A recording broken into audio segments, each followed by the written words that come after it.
जय महादेव।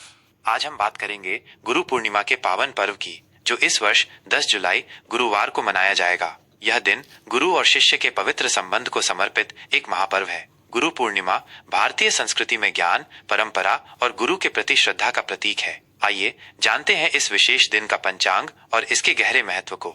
गुरु पूर्णिमा की तिथि और चंद्रोदय का महत्व।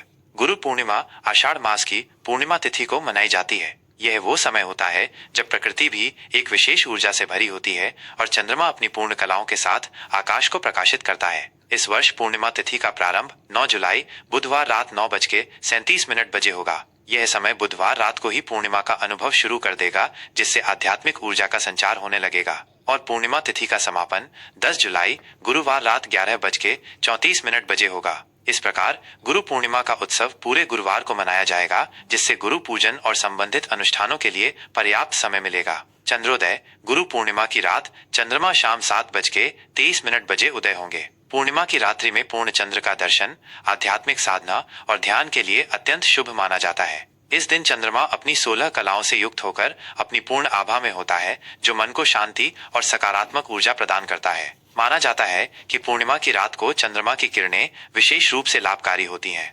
10 जुलाई गुरुवार का विस्तृत पंचांग। आइए अब देखते हैं 10 जुलाई गुरुवार का विस्तृत पंचांग, जो हमें दिन की ऊर्जा और विभिन्न कालों की जानकारी देता है, जिससे हम अपने दिन की योजना बेहतर ढंग से बना सकें। दिन गुरुवार। गुरुवार का दिन स्वयं गुरु बृहस्पति को समर्पित है, जो ज्ञान, समृद्धि और अध्यात्म के कारक माने जाते हैं। इसलिए गुरु पूर्णिमा का गुरुवार को पढ़ना एक अत्यंत दुर्लभ और शुभ संयोग है, जो इस दिन की आध्यात्मिक शक्ति को और बढ़ा देता है। सूर्योदय सुबह 5:52 बजे। यह ब्रह्म मुहूर्त के बाद का समय है, जब प्रकृति शांत और ऊर्जावान होती है।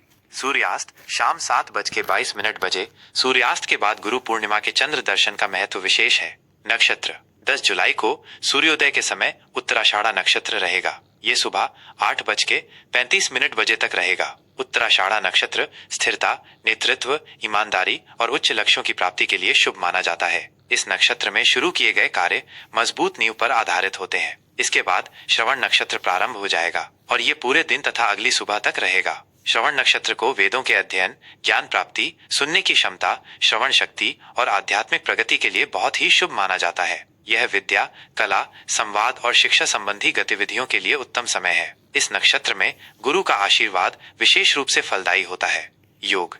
दिन की शुरुआत में अतिगंड योग रहेगा, जो सुबह 7:11 बजे तक चलेगा। यह योग कुछ चुनौतियों या अप्रत्याशित बाधाओं का संकेत दे सकता है, इसलिए इस दौरान महत्वपूर्ण निर्णय लेने में विशेष सावधानी बरतनी चाहिए। इसके बाद सुकर्मा योग शुरू होगा और ये अगली सुबह तक रहेगा। सुकर्मा योग शुभ कार्यों, सफलता और अच्छे कर्मों के लिए अत्यंत उत्तम माना जाता है। इस योग में किए गए सभी कार्य, विशेषकर धर्म, कर्म और गुरु पूजन से संबंधित, सफल होते हैं और शुभ फल देते हैं।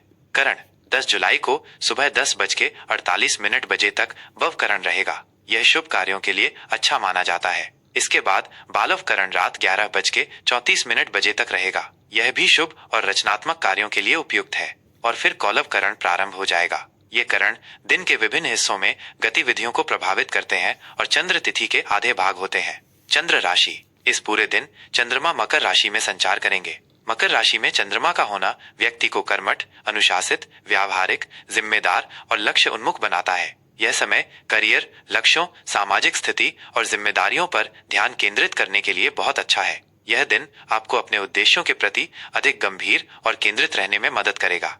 शुभ और अशुभ मुहूर्त, ऊर्जा का प्रबंधन और सर्वोत्तम उपयोग। किसी भी महत्वपूर्ण कार्य को करने से पहले शुभ अशुभ मुहूर्त का ध्यान रखना भारतीय परंपरा का एक महत्वपूर्ण हिस्सा है। यह हमें दिन की ऊर्जा का बेहतर उपयोग करने और संभावित बाधाओं से बचने में मदद करता है। शुभ मुहूर्त। अभिजीत मुहूर्त दोपहर 12:06 बजे से दोपहर 12:59 बजे तक। यह दिन का सबसे शुभ और शक्तिशाली मुहूर्त माना जाता है। इस दौरान किए गए सभी शुभ कार्य, चाहे वो कोई नया काम शुरू करना हो, महत्वपूर्ण निर्णय लेना हो या गुरु पूजन करना हो, सफल होते हैं और इच्छित परिणाम देते हैं। यह गुरु पूर्णिमा के दिन गुरु पूजन और संकल्प लेने के लिए आदर्श समय है। अमृतकाल रात 9:16 बजे से रात 10:48 बजे तक। यह समय भी आध्यात्मिक साधना, ध्यान, मंत्र जाप, पूजा पाठ और रचनात्मक कार्यों के लिए बहुत अच्छा है। यह विशेष रूप से श्रवण नक्षत्र में होने के कारण और भी फलदायी होगा, जिससे आपको आत्मिक शांति और ज्ञान की प्राप्ति होगी। अशुभ मुहूर्त राहु काल